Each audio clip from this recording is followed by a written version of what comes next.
2 দিনের কাজ একদিনেই সেরে নিচ্ছি, কারণ একটা লম্বা টাইম আমাকে যেন রান্নাঘরে না ঢুকতে হয়।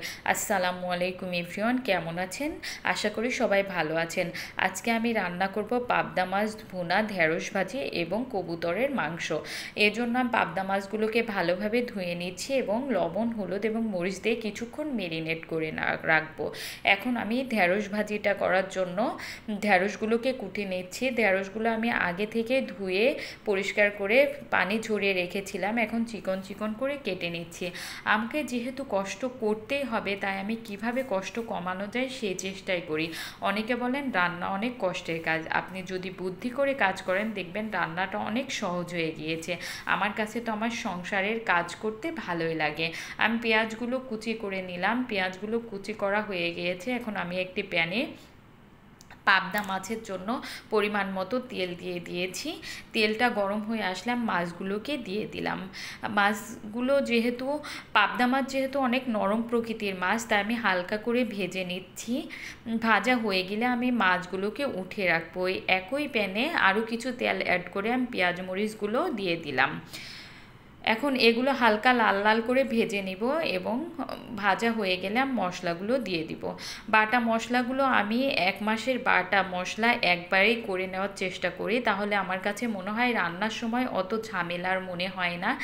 দেখুন, আপনি কিভাবে আরাম করবেন, আপনার রান্নাটা কিভাবে সহজ করে আনবেন সেটা একমাত্র আপনার ব্যাপার।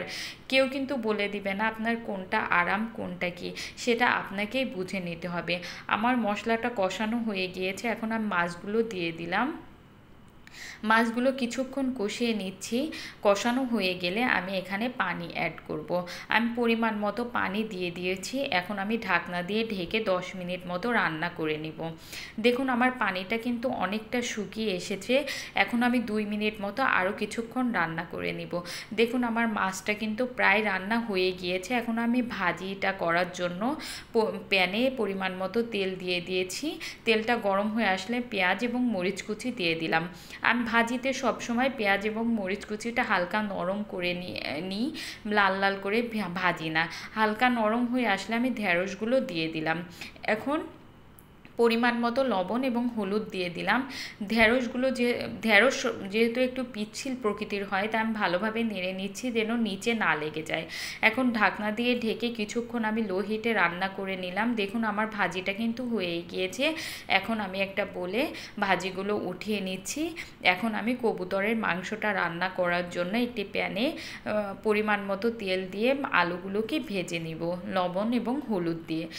আলুগুলো আমি কিউব কিউব করে ছোট করে কেটে নিয়েছি যেন কবুতরের মাংসর সঙ্গে ব্যালেন্স হয়।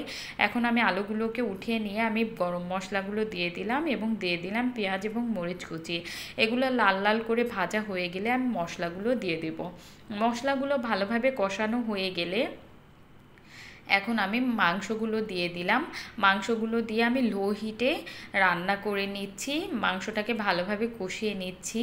কষানো হয়ে গেলে এখন আমি পানি অ্যাড করব। আমার মাংসটা দেখুন কষানো হয়ে গিয়েছে, এখন আমি পানি অ্যাড করে দিলাম পরিমাণ মতো। এখন আমি 10 মিনিট মতো রান্না করে নিব। দেখুন, আমার পানিটা শুকিয়ে এসেছে, আমার মাংসটা কিন্তু হয়ে গিয়েছে। এইভাবে কিভাবে রান্না এবং কাজগুলো সহজভাবে করা যায় সেভাবেই করার আমি চেষ্টা